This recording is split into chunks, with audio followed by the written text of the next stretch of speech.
जय श्री कृष्ण। राधे राधे। प्यारे भक्तों, आज श्रावण अमावस्या व्रत में सुने गीता पाठ की इन अध्याय को। अमावस्या का दिन पितरों की शांति के लिए और उनका आशीर्वाद प्राप्त करने के लिए दूसरा अध्याय और 7वें अध्याय का पाठ करने का विधान है और इसके साथ ही आप गर्भ गीता का भी श्रवण कर सकते हैं। तो आइए इस वीडियो में मैं आप सभी को सुनाऊंगी श्रीमद् भागवत गीता पाठ की दूसरा अध्याय, 7वां अध्याय और साथ में श्रवण करेंगे गर्भ गीता पाठ। तथा श्रवण करने से पहले कमेंट बॉक्स में श्री कृष्ण भगवान की जय लिखना ना भूले और इस वीडियो को ज्यादा से ज्यादा शेयर करें ताकि दूसरे भक्त भी आज के दिन इन पावन कथाओं का श्रवण करके पुण्य प्राप्त कर सके। आइए श्रवण करते हैं गीता पाठ का दूसरा अध्याय। इस अध्याय का नाम है सांख्य योग। संजय बोले, हे धृतराष्ट्र। तब श्री कृष्ण की दया युक्त नेत्रों में आंसू भरकर व्याकुल चित अर्जुन से बोले, हे अर्जुन, अनर्थ के सेवन करने योग, अपयश कारक, नरक में गिरने वाला मोह इस समय तुम्हारे मन में कहां से आया? तुम कायर मत बनो, यह शोभा नहीं देता। तुम हृदय की दुर्बलता को त्याग कर युद्ध के निमित्त खड़े हो जाओ। अर्जुन ने कहा, हे मधुसूदन, मैं रण में पूज्य भीष्म और द्रोणाचार्य के ऊपर बाण प्रहार कर कैसे युद्ध कर सकता हूँ? इस लोक में महात्मा गुरुजनों को न सताकर भीख मांग भोजन करना उत्तम है और अर्थ की कामना के लिए गुरुजनों को मारकर उनके रक्त से सने भोगों को भोगूंगा। हम नहीं जानते कि युद्ध में कौन जीतेगा। यदि हम जीत भी लेंगे, लेकिन जिनको मैं मारूंगा उन्हें मारकर मैं तो जीवित रहना भी नहीं चाहता। वही धृतराष्ट्र के पुत्र हमारे सामने प्रस्तुत है। दीनता से मेरी स्वाभाविक वृत्ति नष्ट हो गई है और धर्म के विषय में मेरा चित्त मोहित हो गया है। मैं आपसे पूछता हूँ, जिससे निश्चय करके मेरा भला हो, वह मुझे समझाकर बताइए, क्योंकि मैं आपका शिष्य हूँ और आपकी शरण में हूँ। अतः मुझे ज्ञान शिक्षा दीजिए।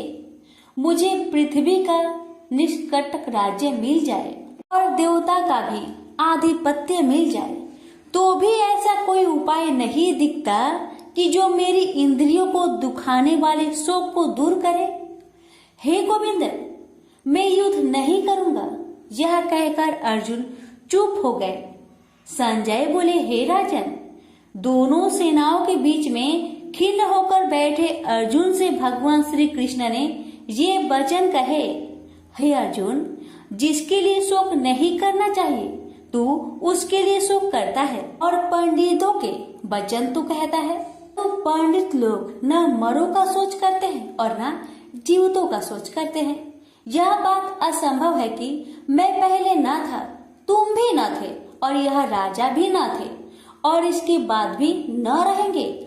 जैसे देहधारियों की इस देह का लड़कपन, जवानी, बुढ़ापा ये अवस्था होती है, जैसे ही मृत्यु के बाद दूसरी देह की भी होती है। इसलिए पंडित लोग मोक्ष को प्राप्त नहीं होते। इंद्रियों का सप्तरादि विषयों से संयोग जारा, गर्मी आदि सुख दुख देने वाला है। आने जाने वाले और नाशवान जानकर इन्हें सहन कर।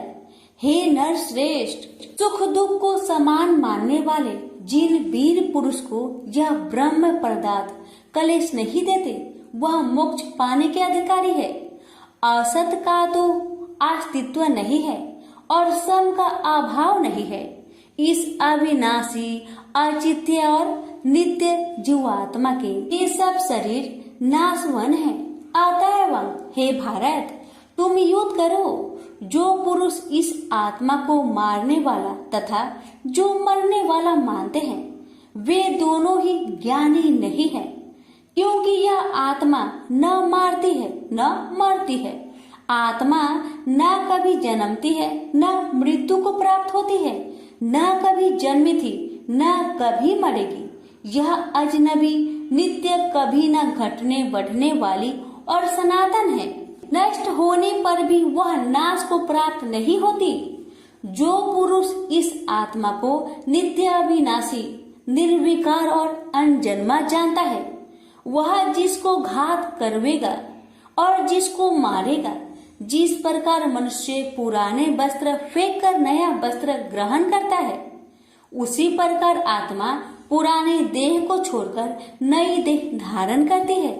आत्मा को शस्त्र काट नहीं सकते, अग्नि जला नहीं सकती, जल भिगो नहीं सकता, ना भीग या गल सकती है और ना सूख सकती है। यह अविनाशी, सर्वव्यापी, स्थिर, अचल और सनातन है। यह इंद्रियों से जाना नहीं जा सकता, यह कल्पना से भी परे है और इसमें हेर फेर नहीं हो सकता। इसलिए ऐसा जानते हुए तुम्हें शोक करना उचित नहीं है। हे महाबाहो, यदि तुम इस आत्मा को नित्य जन्म लेने वाला मानते हो तो शोक नहीं करना चाहिए, क्योंकि जो जन्मा है उसकी मृत्यु है और जिसकी मृत्यु हुई है उसका जन्म होना निश्चय है। अतः जो बात अनिवार्य है उसके लिए सोच करना व्यर्थ है। जन्म लेने से पहले क्या था किसी को मालूम नहीं, मध्य में कुछ प्रकट होता है, फिर मरने से पीछे क्या होगा कोई नहीं जानता। ऐसी दशा में किसी बात का सोच करना क्या तुमको उचित है? कोई मनुष्य तो इस आत्मा को आश्चर्य से देखता है, आश्चर्यवत मानकर सुनता है, परंतु कोई देख कहे व सुनकर भी भली प्रकार नहीं जानता है सबके शरीर में यह क्या आत्मा नित्य अविनाशी है। कारण सब प्राणियों के लिए तुमको सोच करना उचित नहीं, अपने धर्म को भी सोचकर घबराना उचित नहीं है, क्योंकि क्षत्रियो को धर्म पूर्वक युद्ध से बराबर कुछ भला करने वाला नहीं है। हे पार्थ, बिना इच्छा के स्वर्ग का द्वार रूप युद्ध तुमको स्वतः प्राप्त हुआ है। ऐसा सुअवसर भाग्यवान क्षत्रिय को ही मिलता है।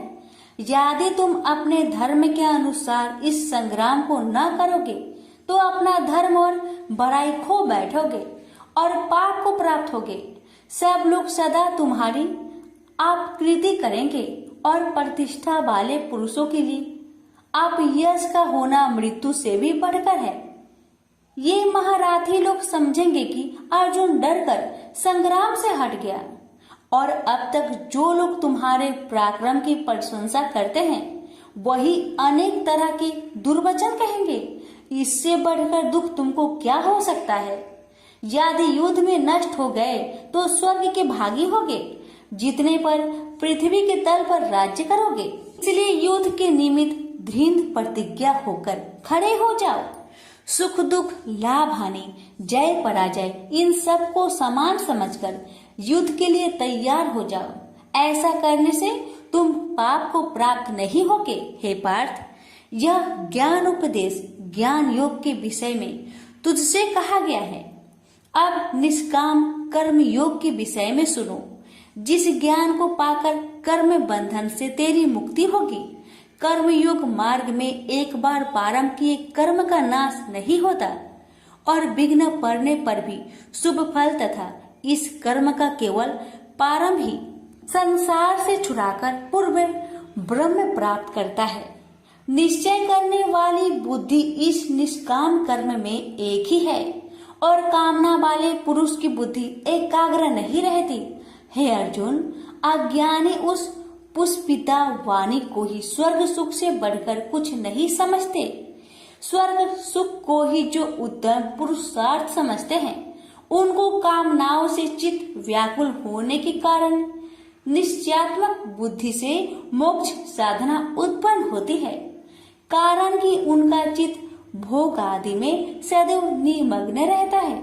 जिन मनुष्यों का चित्त इस प्रकार मोह में लिप्त है और जिसकी आसक्ति भोग विलास और ऐश्वर्य में है, ऐसे पुरुषों के अंत कारण में निश्चयात्मक बुद्धि नहीं होती। हे अर्जुन, वेद त्रिगुणात्मक सकाम है, तुम निष्काम हो जाओ।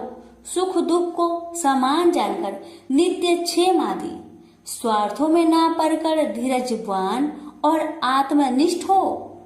तुमको केवल कर्म करना चाहिए, तुम्हारे अधिकार में फल नहीं। तुम ना तो फल की अभिलाषा में काम करो और न निकम्मे ही रहो। फल की आशा त्याग कर कर्म की सफलता असफलता को समान समझकर तुम योगस्थ होकर कर्म करो। फल की इच्छा रखने वाले निष्कृष्ट होते हैं। काम कर्म करने वाला पुरुष ईश्वर कृपा से इसी संसार में सुकृत तथा दुष्कृत इन दोनों का ही त्याग कर देता है। जो सब कर्मों में कल्याणकारक है, कर्म फल को त्याग कर ही बुद्धि युक्त ज्ञानी पुरुष जन्म बंधन से हटकर मोक्ष को पाते हैं। जब तुम्हारी बुद्धि मोह बन के बाहर निकल जाएगी, तब तुम्हारा मन आगे सुनने वाली तथा हुई बातों से विरक्त हो जाएगी। अनेक श्रुति इस मृत्यु के वचन को सुनने से तुम्हारी बुद्धि भ्रमित हो गई है। जिस समय वह निश्चल होकर आत्मा में निश्चल होगी, तभी उनको तत्व ज्ञान प्राप्त होगा। अर्जुन ने पूछा, हे केशव, आत्मा स्वरूप में निश्चल बुद्धि वाला जिसको कहा है, उनके लक्षण क्या है? श्री कृष्ण जी बोले, हे अर्जुन, जो महात्मा पुरुष मन की कामनाओं को त्याग देता है और अपने आप ही से प्रसन्न रहता है, उसको निश्चल बुद्धि वाला कहते हैं। दुख में जिसके मन खेद नहीं होता और सुख में जिसको आसक्त नहीं होती तथा प्रीति भय क्रोध जिसके जाते रहते हैं, वह महात्मा स्थिर बुद्धि वाला मुनि कहलाता है।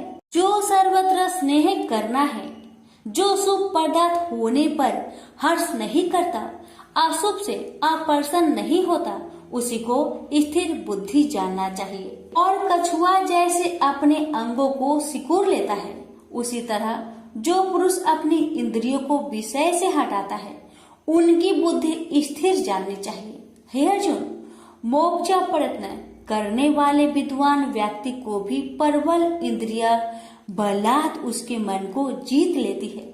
इसलिए सब इंद्रियों को विषयों से रोक मेरे अंतर ज्ञान में तत्पर हो जावे। जिसने इंद्रियों को बस में कर लिया है, उसकी बुद्धि निश्चल है।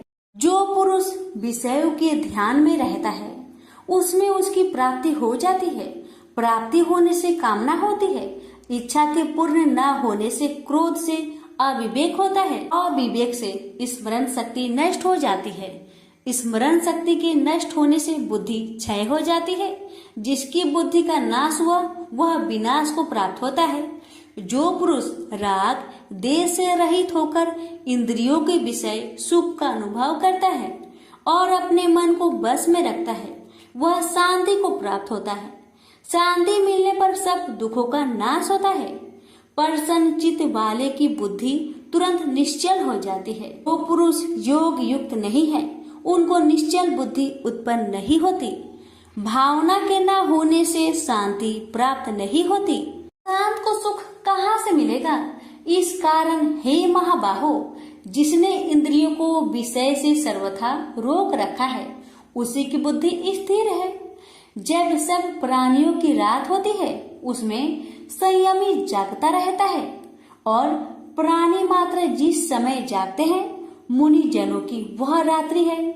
जल से भरे पूर्ण समुद्र में जल भरने पर भी वह अपनी मर्यादा पर ही रहता है। उसी तरह जिस पुरुष में इच्छा न रहने पर भी अनिच्छा से सब विषय भोग प्राप्त होते हैं, उसी को शांति मिलती है। विषयों की इच्छा करने वाले को शांति नहीं मिलती।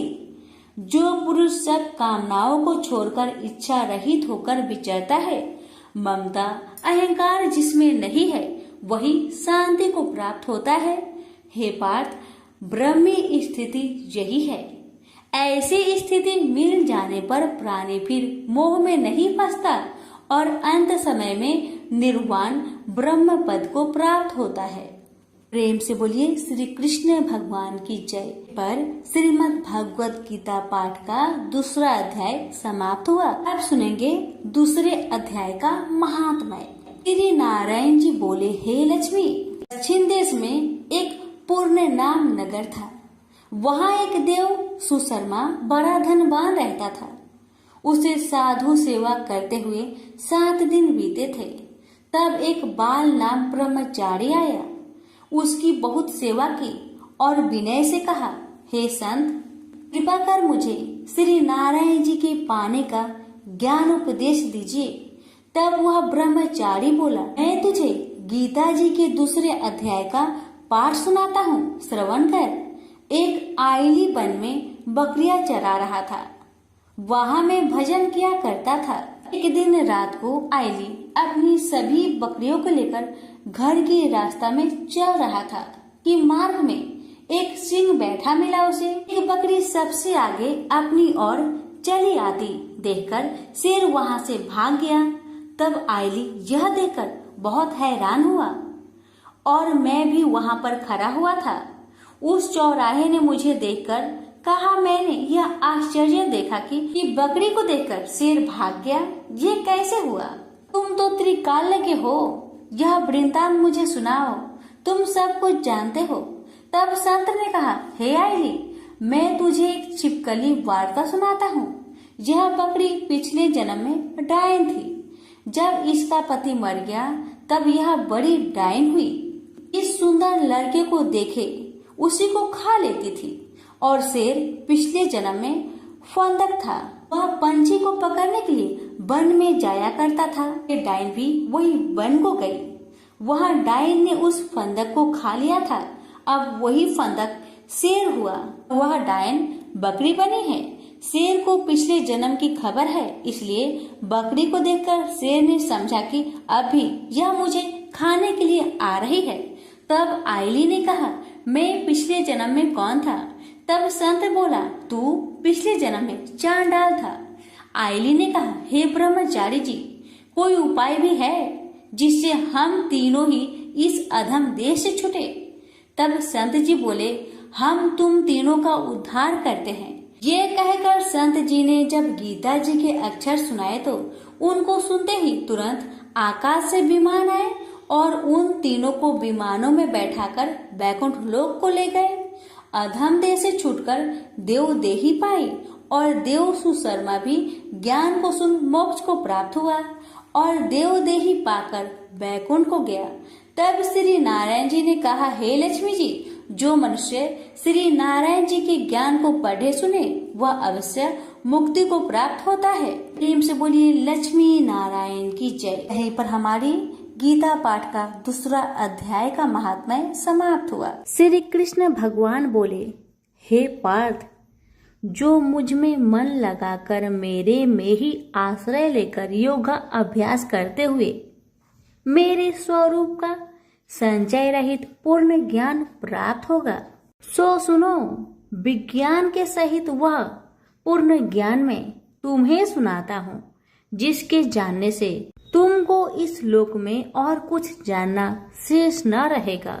सहस्त्रों मनुष्य में से कोई एक सिद्धि प्राप्त के लिए यत्न करता है। उन यत्न करने वाले सिद्धों में से कोई बिरला ही मुझे ठीक जान पड़ता है। पृथ्वी, जल, अग्नि, वायु, आकाश, मन, बुद्धि और अहंकार, यह 8 प्रकार की मेरी प्रकृति माया है।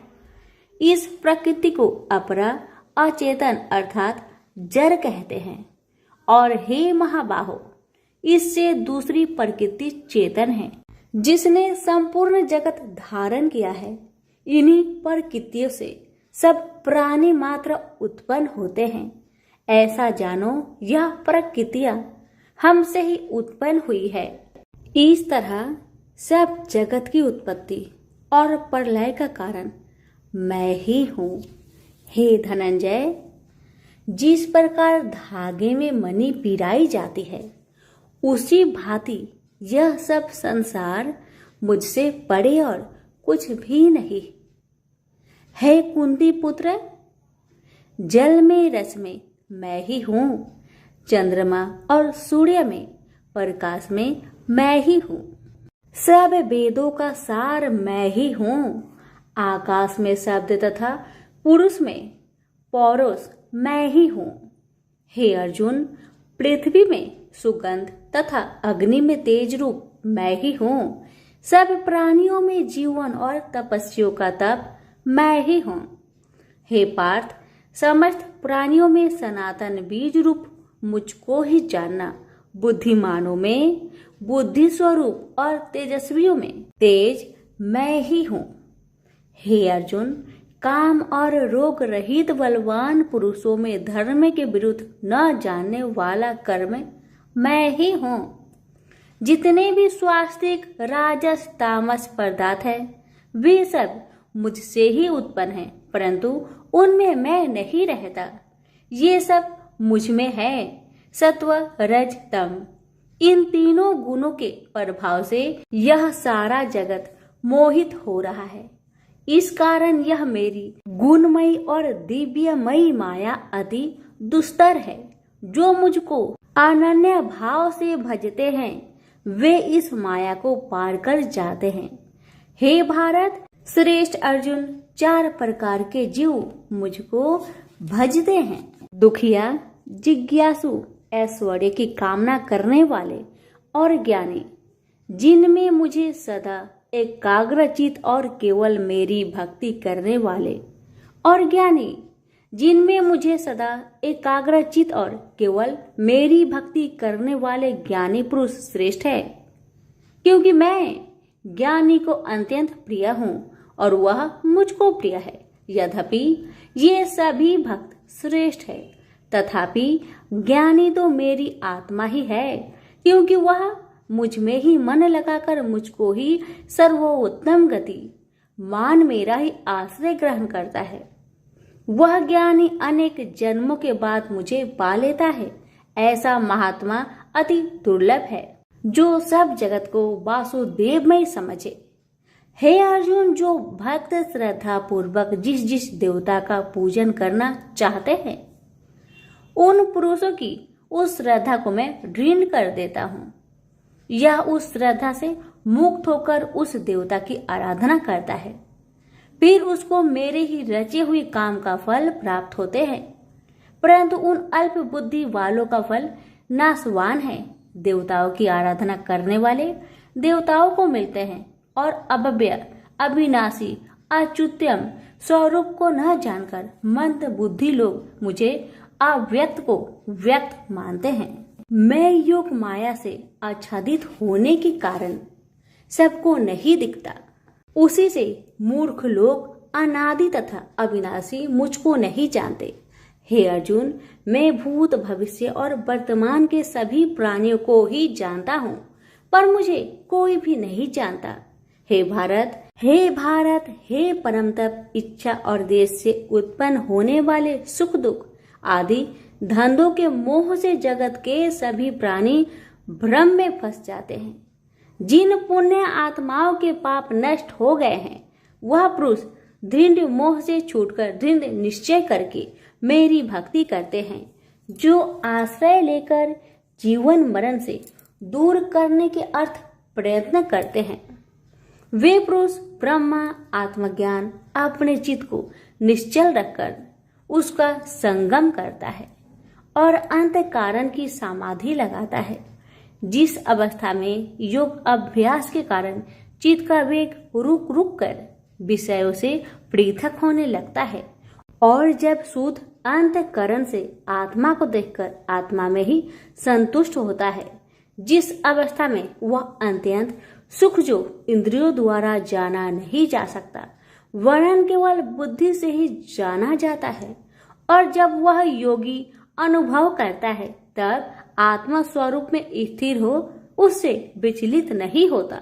इस अवस्था को पाकर फिर और कोई लाभ उसको अच्छा नहीं लगता, और जहाँ स्थिर होने पर और कोई बड़ा भारी दुख उसको वहां से चलायमान नहीं कर सकता। इस अवस्था को दुख संयोग वियोग कारक नामक योग जानना हो तो योग निर्विकल्प चित्त से निश्चय करके जानना चाहिए। संकल्प से उत्पन्न होने वाला समस्त कामनाओं को त्याग कर और मन ही मन में सकल इंद्रियों को चारों ओर से रोक रोक कर धैर्य के साथ बुद्धि को अपने अधीन कर धीरे धीरे विषय से दूर हटा ले और भली भांति मन को आत्मा में स्थिर करके किसी वस्तु की इच्छा ना करे, और चंचल मन जिधर जिधर जाए उधर से इसको हटाकर आत्मा के बस में करना चाहिए। इस प्रकार शांति चित्त तथा रजोगुण से रहित निष्पाप तथा ब्रह्म स्वरूप योगी को उत्तम सुख प्राप्त होता है।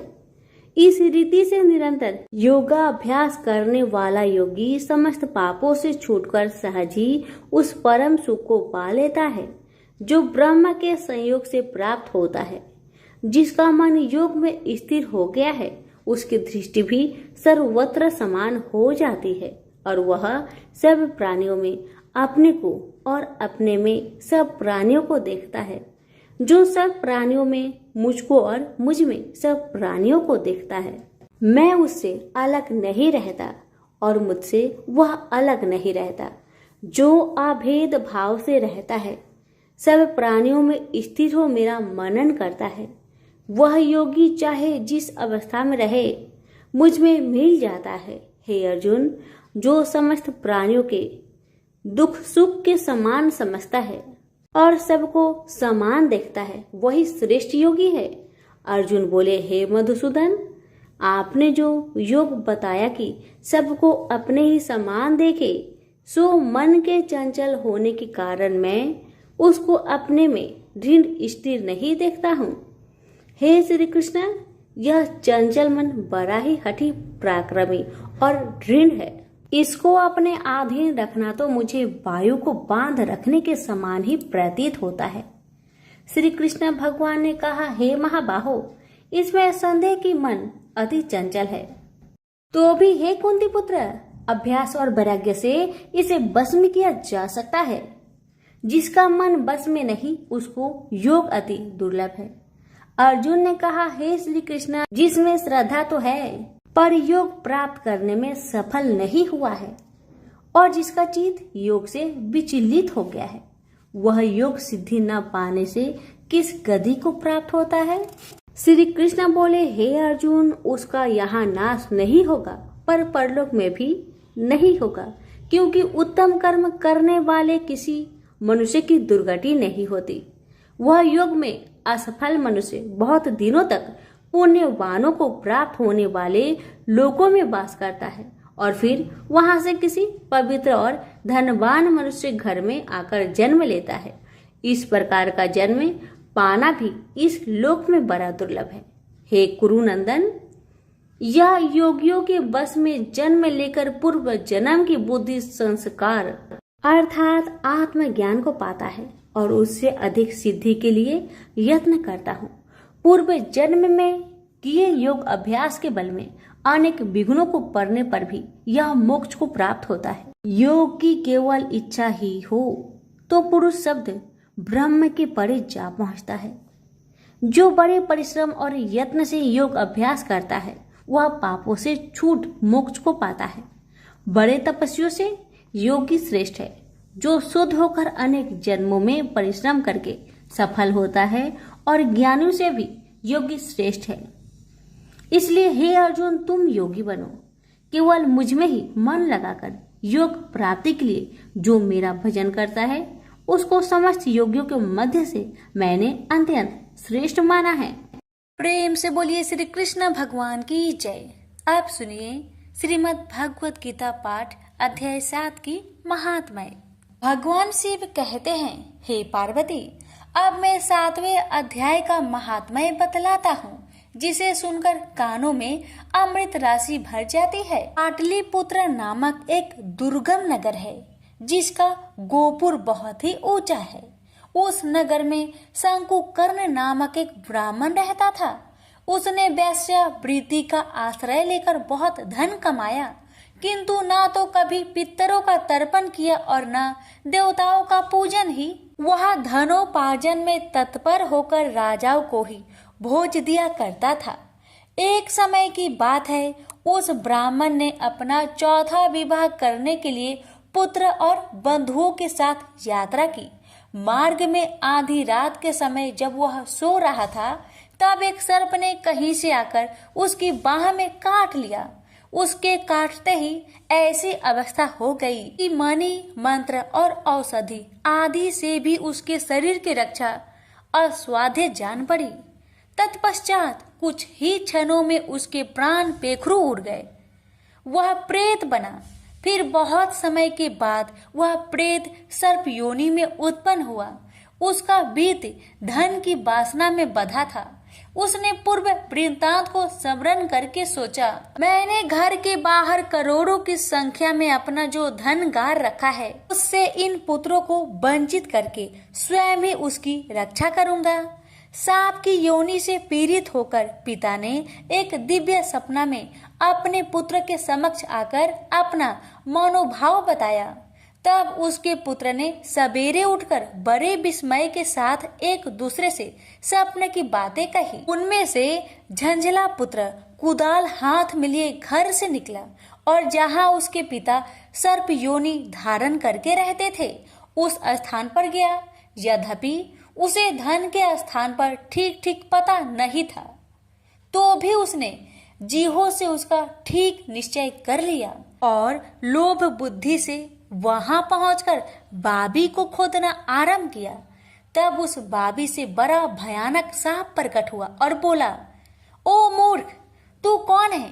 किस लिए यहाँ आया है? यह बिल क्यों खोद रहा है? किसने तुझे भेजा है? ये सारी बातें मेरे सामने बता। पुत्र बोला, पिताजी, आपकी मुक्ति कैसे होगी? इसका उपाय मुझे बतलाइए, क्योंकि मैं इतनी रात को सब लोगों को छोड़कर आपके पास आया हूँ। पिता बोले, बेटा, गीता के अमृतमय 7वें अध्याय को छोड़कर मुझे मुक्त करने में तीर्थ, दान, तप और यज्ञ भी सर्वथा समर्थ नहीं है। केवल गीता का 7वां अध्याय ही प्राणियों के जरा मृत्यु आदि दुखों को दूर करने वाला है। पुत्र, मेरे श्राद्ध के दिन गीता के 7वें अध्याय का पाठ करने वाले ब्राह्मण को श्रद्धा पूर्वक भोजन कराओ। इससे निसंदेह मेरी मुक्ति हो जाएगी। बस अपनी शक्ति के अनुसार पूर्ण श्रद्धा के साथ निर्वर्षी और वेद विद्या में प्रवीण अन्य प्राणी को भी भोजन कराना। सर्प योनि में पड़े हुए पिता के यह वचन सुनकर सभी पुत्र ने उनकी आज्ञा अनुसार तथा उससे भी अधिक किया। अब शंकुकर ने अपने सर्प शरीर को त्याग कर दिव्य देह धारण किया और सारा धन पुत्रों के अधीन कर दिया। पिता ने करोड़ों की संख्या में जो धन उनमें बांट दिया था, उससे वे पुत्र बहुत प्रसन्न हुए। उनकी बुद्धि धर्म में लगने लगी थी, इसलिए उन्होंने बावली, कुआं, पोखरा, यज्ञ तथा देव मंदिर के लिए उस धन का उपयोग किया और अन्य शाला भी बनवाए। तत्पश्चात 7वें अध्याय का सदा जप करते हुए उन्होंने मोक्ष प्राप्त किया। हे पार्वती, यह तुम्हें 7वां अध्याय का महात्म्य बतलाया, जिसके श्रवण मात्र से मानव सब पातकों से मुक्त हो जाता है। प्रेम से बोलिए उमापति शंकर भगवान की जय। श्री कृष्ण भगवान जी का वचन है कि जो प्राणी इस गर्भ गीता का सद्भावना से विचार मनन करता है, सो पुरुष फिर गर्भवास में नहीं आता। अर्जुन कहने लगे, हे कृष्ण भगवान, यह प्राणी जो गर्भ विषय में आता है, सो किस दोष के कारण आता है? हे प्रभु, जब यह जन्मता है तब इसको जरा आदि रोग लगते हैं, फिर मृत्यु होती है। हे भगवान, वह कौन सा कर्म है जिसके करने से जन्म मरण से रहित होवे? श्री कृष्ण भगवान कहने लगे, हे अर्जुन, यह मनुष्य जो है सो अंधा मूर्ख है और संसार के साथ प्रीति करता है। यह पदार्थ मैंने पाया है और वह मैं पाऊंगा, ऐसी चिंता इस प्राणी के मन से उतरती नहीं। 8 पहर माया को ही मांगता है। इन बातों को करके बार बार जन्मता है और मरता है। वह गर्भ विषय दुख पाता रहता है। अर्जुन कहने लगे, हे कृष्ण भगवान, यह मन हाथी की न्याय है, तृष्णा इसकी शक्ति है। यह मन तो 5 के बस में है, काम, क्रोध, लोभ, मोह और अहंकार। इन पांचों में अहंकार बहुत बली है। ये कौन सा यत्न है जिससे मन बस में होए? वैसा ही मन रूपी हाथी को बस में करने के लिए ज्ञान रूपी अंकुश है। अहंकार करने से यह जीव नरक में पड़ता है। अर्जुन कहने लगे, हे भगवान, जो एक तुम्हारे नाम के लिए वन खंड में फिरते हैं, एक वैरागी हुए हैं, एक धर्म करते हैं, इनको कैसे जाने जो वैष्णव है वे कौन है? श्री कृष्ण भगवान कहने लगे, हे अर्जुन, मेरे ही नाम के लिए वनों में फिरते हैं वह सन्यासी कहते हैं। एक सिर पर जटा बांधते हैं, एक अंग पर भस्म लगाते हैं। उनमें हम नहीं है क्योंकि इनमें अहंकार है। इससे मेरा दर्शन दुर्लभ है। अर्जुन कहने लगे, हे भगवान, वह कौन सा पाप है जिससे स्त्री की मृत्यु हो जाती है? वह कौन सा पाप है जिससे पुत्र मर जाता है? और नपुंसक कौन से पाप से होते हैं? श्री भगवान कहने लगे, हे अर्जुन, जो किसी से कर्जा लेता है और देता नहीं, इस पाप से औरत मरती है। और जो किसी की अमानत रखी हुई बचा लेता है, उसके पुत्र मर जाते हैं। जो किसी का कार्य किसी के गोचर आए पड़े और वह जबानी कहे कि मैं तेरा कार्य सबसे पहले कर दूंगा, और जब समय आए तब उसका कार्य ना करे, इस पाप से नपुंसक हो जाता है। ये बड़े पाप है। अर्जुन कहने लगे, हे भगवान, कौन पाप से मनुष्य सदैव रोगी रहता है?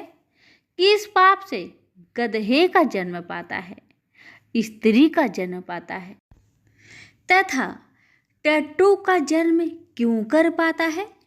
और बिल्ली का जन्म किस पाप से होता है? श्री भगवान कहने लगे, हे अर्जुन, जो भी मनुष्य कन्यादान करते हैं और इस दान में मूल्य लेते हैं, वे दोषी है। वे मनुष्य सदा रोगी रहते हैं। जो विषय विकार के वास्ते मदिरा पान करते हैं, वे टट्टू का जन्म पाते हैं। और जो झूठी गवाही भरते हैं, वह औरत का जन्म पाता है। जो रसोई बना के पहले आप भोजन कर लेती है और पीछे परमेश्वर को अर्पण करती है, तो वे बिल्ली का जन्म पाती है। और जो मनुष्य अपनी झूठी वस्तु दान करते हैं, औरत का जन्म पाते हैं, वह गुलाम औरतें होती है। अर्जुन कहने लगे, हे भगवान, कई मनुष्यों को आपने स्वर्ण दिया है, सो उन्होंने कौन सा पुण्य किया है? और कई मनुष्यों को आपने हाथी घोड़ा रथ दिए हैं, उन्होंने कौन सा पुण्य किया है? श्री भगवान कहने लगे, हे अर्जुन, जिन्होंने स्वर्ण दान किया है उनको हाथी घोड़े वाहन मिलते हैं। जो परमेश्वर के निमित्त कन्यादान करते हैं, सो पुरुष का जन्म पाते हैं। अर्जुन कहने लगे, भगवान, जिन पुरुषों के अंदर विचित्र शरीर है, उन्होंने कौन सा पुण्य किया है? किसी दो के घर संपत्ति है, कोई विद्वान है, उन्होंने कौन सा पुण्य किया है? श्री भगवान कहने लगे, हे अर्जुन, जिन्होंने अन्न का दान किया है, उनका सुंदर स्वरूप है।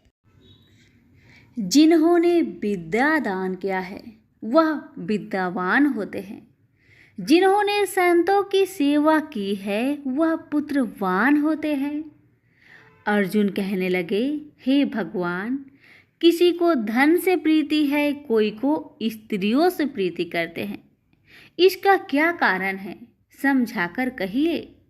श्री कृष्ण भगवान कहने लगे, हे अर्जुन, धन और स्त्री सब नाश रूप है, मेरी भक्ति का नाश नहीं है।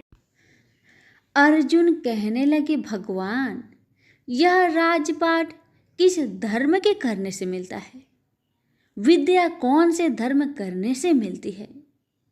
श्री कृष्ण भगवान कहने लगे, हे अर्जुन, जो प्राणी काशी जी में निष्काम भक्ति से तप करते हुए देह त्यागते हैं वह राजा होते हैं, और जो गुरु की सेवा करते हैं सो विद्वान होते हैं। अर्जुन कहने लगे, हे भगवान, किसी को धन अचानक बिना किसी परिश्रम से ही मिलता है, सो उन्होंने कौन सा पुण्य किया है? श्री कृष्ण भगवान कहने लगे, अर्जुन, जिन्होंने गुप्त दान किया है उनको धन अचानक मिलता है। जिसने परमेश्वर निमित्त पराया कार्य संवारा है वह मनुष्य रोग से रहित होते हैं। अर्जुन कहने लगे, हे भगवान, कौन से पाप से अमली होते हैं और कौन पाप से गूंगे होते हैं और कौन पाप से कुष्ठी होती है? श्री कृष्ण भगवान कहने लगे, हे अर्जुन, जो आदमी नीच कुल की स्त्री से गमन करते हैं सो अमली होते हैं। जो गुरु से विद्या पढ़कर मुकर जाते हैं सो गूंगे होते हैं। जिन्होंने गो घात किया है वे कुष्ठी होते हैं। अर्जुन कहने लगे, हे भगवान, जिस किसी पुरुष के देह में रक्त का विकार होता है वह किस पाप से होता है? और कोई दरिद्र होते हैं, किसी को खरक वायु होती है, और कोई अंधे होते हैं, तो कोई पंगुल होते हैं, सो कौन से पाप से रहित होते हैं? और कई स्त्रियां बाल विधवा होती है, तो यह किस पाप से होती है? श्री कृष्ण भगवान कहने लगे, हे अर्जुन, जो सदा क्रोधवान रहते हैं उन्हें रक्त विकार होता है। जो मलिन रहते हैं वह सदा दरिद्र होते हैं। जो कुकर्मी ब्राह्मण को दान देते हैं उनके खरक वायु होते हैं। जो पराई स्त्री को निर्वस्त्र देखते हैं, गुरु की पत्नी को कुदृष्टि करते हैं, सो अंधे होते हैं। जिसने गुरु और ब्राह्मण को लात मारी है सो लंगड़ा व पंगुला होता है। जो औरत अपने पति को छोड़कर पराये पुरुषों से संग करती है सो वह बाल विधवा होती है। अर्जुन कहने लगे, हे भगवान, आप पर ब्रह्मा हो, आपको नमस्कार है। आगे मैं आपको संबंधी जानता था, परंतु अब मैं ईश्वर रूप जानता हूँ। हे पर ब्रह्मा, गुरु दीक्षा कैसी होती है सो कृपा करके मुझको कहिए। श्री कृष्ण भगवान बोले, हे अर्जुन, तुम धन्य हो, तुम्हारे माता पिता भी धन्य हैं जिनके तुम ऐसे पुत्र हो। हे अर्जुन, सारे संसार का गुरु जगन्नाथ, विद्या का गुरु काशी, चारों वर्णों का गुरु सन्यासी है। सन्यासी उसको कहते हैं जिन्हें सबका त्याग करके मेरे प्रति मन लगाया है, सो ब्राह्मण जगत गुरु है। हे अर्जुन, यह बात ध्यान देकर सुनने की है। गुरु कैसा करे? जिसने सब इंद्रियां जीती हो, जिसको सब संसार ईश्वरमय नजर आता हो और सब जगत से उदास हो।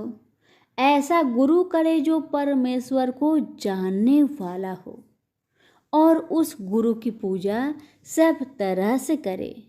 हे अर्जुन, जो गुरु काम भक्त होता है और जो प्राणी गुरु की पूजा सब तरह से करे। हे अर्जुन, जो गुरु का भक्त होता है और जो प्राणी गुरु के सम्मुख होकर भजन करते हैं उसका भजन करना सफल है। जो गुरु से विमुख है उनको 7 ग्राम माड़े का पाप है। गुरु से विमुख प्राणी दर्शन करने योग्य नहीं होते। जो गृहस्थी संसार में गुरु के बिना है चांडाल के समान है। जिस तरह मदिरा का भंडार हो उसमें जो गंगा जल है सो अपवित्र है, इसी तरह गुरु से विमुख का भजन सदा अपवित्र होता है। उसके हाथ का देवता भी नहीं लेते, उसके सब कर्म निष्फल है। कुकर शुकर, गंधर्व, काग, ये सब की सब योनियों में बड़ी खोटी योनि है। इन सब से यह मनुष्य खोटा है जो गुरु नहीं करता। गुरु बिना गति नहीं होती, यह अवश्य नरक को जाएगा। गुरु दीक्षा बिना प्राणी के सब कर्म निष्फल होते हैं। हे अर्जुन, जैसे चारों वर्णों को मेरी भक्ति करना योग है, तैसे गुरुधार के गुरु भक्ति करना योग है। जैसे गंगा नदियों में उत्तम है, सब व्रतों में एकादशी का व्रत श्रेष्ठ है, वैसे ही अर्जुन शुभ कर्मों में गुरु सेवा उत्तम है। गुरु दीक्षा बिना प्राणी पशु योनि पाता है। जो धर्म भी करता है सो पशु योनि में फल भोगता है, 84 योनियों में भ्रमता रहता है। अर्जुन कहने लगे, हे श्री कृष्ण भगवान, गुरु दीक्षा क्या वस्तु है? कृष्ण भगवान कहने लगे, हे अर्जुन, धन्य जन्म है तेरा जिसने यह प्रश्न किया है, तू धन्य है। गुरु दीक्षा के 2 अक्षर है, हरिओम। इन अक्षरों को गुरु कहता है। यह चारों वर्णों को अपनाना श्रेष्ठ है। हे अर्जुन, जो गुरु की सेवा करता है उस पर मेरी प्रसन्नता है। वह 84 से छूट जाएगा, जन्म मरण से रहित हो नरक नहीं भोगता। गुरु की सेवा करता है उसको कई अश्वमेघ यज्ञ के पुण्य का फल मिलता है। गुरु की सेवा मेरी सेवा है। हे अर्जुन, हमारे तुम्हारे संवाद को जो पढ़े सो गर्भ के दुख से बचेंगे, 84 कट जाएगी। इसी से इस पाठ का नाम गर्भ गीता है। श्री कृष्ण भगवान जी के मुख से अर्जुन ने श्रवण की है। गुरु दीक्षा लेना उत्तम कर्म है। उसका फल है कि नरक से वह 84 जीव से बचा रहता है। भगवान बहुत प्रसन्न होते हैं। सभी प्रेम से बोलिए श्री कृष्ण भगवान की जय। अगर आपको हमारी सुनाई हुई कथा कहानी अच्छी लग रही है तो लाइक शेयर अवश्य करें। धन्यवाद।